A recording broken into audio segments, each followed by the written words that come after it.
Bonjour à toutes et tous, alors aujourd'hui nous allons parler dans cette petite vidéo de la notion de force. La notion de force et sa modélisation. Alors, pour vous parler de ça, je prends un petit exemple avec ce ballon de basket. Si je veux essayer de mettre le ballon dans le panier, il va falloir que j'exerce une action mécanique sur ce ballon. D'accord? Une action mécanique dirigée vers le panier si je veux avoir une chance de le faire rentrer dedans. Alors, comment je pourrais représenter cette action mécanique sur le ballon? Je pourrais représenter cette action mécanique par une flèche comme ça, en direction du panier, de telle manière à visualiser la trajectoire du ballon dans le panier. Cette flèche, elle va avoir un point d'application, c'est le point de contact entre le ballon et la main. Elle va avoir une certaine direction, cette direction, ça va être diagonale ici, oblique, la direction de la trajectoire. Le sens, c'est plutôt vers le haut. Et puis la longueur de la flèche va correspondre à l'intensité que je vais mettre dans ce lancer. Ça, en fait, c'est tout simplement un vecteur mathématique. Donc, une force, c'est quoi? C'est une action mécanique. Cette action mécanique, elle peut être de contact ou à distance.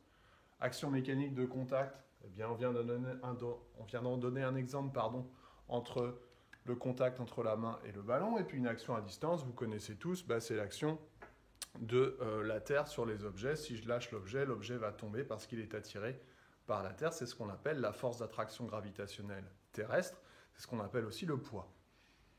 Donc cette action mécanique peut être de contact ou à distance. Et cette action mécanique va être modélisée par un vecteur mathématique, d'accord, représenté par un vecteur mathématique. Donc comme pour un vecteur mathématique, je vais avoir un point d'application, une direction, un sens et une norme. La norme étant l'intensité de la force avec laquelle je vais envoyer ce ballon par exemple. Alors cette intensité de force, elle s'exprime en newton, d'accord? Et donc la force, je vais la représenter avec la petite flèche comme on peut faire en mathématiques.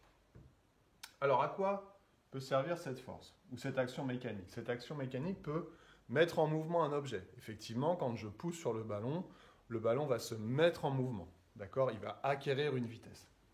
Mais cette action peut aussi modifier la trajectoire et ou la vitesse d'un objet. Si on prend toujours la même situation, quand le ballon est en l'air, si un autre joueur veut éviter que le ballon rentre dans le panier, il va pousser le ballon et à ce moment-là, le ballon va dévier de sa trajectoire et dévier de sa vitesse. Et puis une action mécanique peut aussi déformer un objet. Je prends l'exemple d'une canette de Coca-Cola vide par exemple. On va pouvoir appuyer dessus de telle manière à la déformer. Là, c'est une action de contact, bien entendu. Cette action de contact va permettre de déformer cet objet. Alors, concrètement, qu'est-ce qu'on nous demande de faire dans les exercices, notamment au programme de seconde? On nous demande d'établir un diagramme objet-interaction. Alors, ce diagramme objet-interaction, je vais prendre un exemple concret. Je vais prendre l'exemple d'un feutre qui est posé dans ma main. Donc, ce feutre est immobile. Il est posé sur ma main, d'accord? Donc je l'ai symbolisé, je l'ai modélisé ici par le petit rectangle orange, posé sur un support. Le diagramme objet-interaction, va représenter les interactions entre le système d'étude, ici le feutre, et puis les forces et les objets qui sont autour de lui. Alors ici, le système d'étude, évidemment, c'est le feutre. Il va avoir deux interactions avec le monde qui l'entoure. Il va avoir une interaction avec ma main, bien entendu. Ça va être une interaction de contact. Donc on va mettre main ici, et puis on va mettre une flèche, comme ça, pour symboliser cette action de contact. Et puis, ce feutre, il va aussi avoir une interaction avec le sol, parce qu'on a dit que la Terre attirait le feutre. Le feutre possède une masse, donc il possède un poids, il est donc attiré par la Terre. On va représenter cette interaction par des pointillés qui représentent cette action à distance. Ça, c'est donc ce qu'on appelle un diagramme objet-interaction.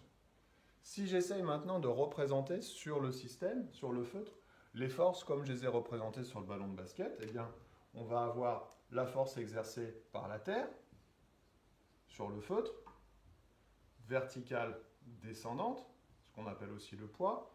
Donc le point d'application ici, je vais le faire au centre de gravité du feutre, à peu près au centre du feutre, parce que c'est une action à distance. On va considérer que le feutre est assimilé à un point. Et puis, il va y avoir l'action de la main sur le feutre, et l'action de la main sur le feutre, eh bien, c'est ce qu'on appelle la réaction du support.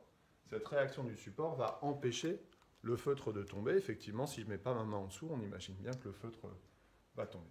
Voilà. Donc, j'ai essayé de résumer un petit peu tout ce qu'on attend de vous en classe de seconde sur la notion de force et la modélisation par un vecteur. J'espère que j'ai été clair. Voilà. Je vous encourage une fois encore à me retrouver sur Instagram et puis sur YouTube.